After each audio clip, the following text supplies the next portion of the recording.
తేజగాడి పెళ్ళికి గాలి వాన కూడా బ్లెస్ చేశాయి. మేము అక్కడికి వెళ్ళి పీకింది ఏం లేదు, తినడం సొల్లేసుకోవడం. బట్ అక్కడికి వెళ్ళి సొల్లేసుకోవడం ఈజ్ అ థెరపీ. నిన్ను పెళ్లి కొడుకని ఎవడన్నా అంటున్నారా?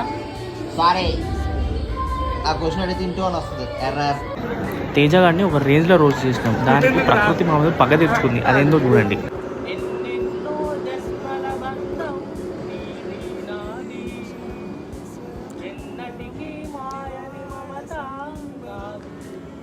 తేజ గారిని స్టేజ్ మీద రోస్ట్ చేసినందుకు మనకి కష్టాలు. 1:40 నిమిషాలు తేడా బస్సు డిలే.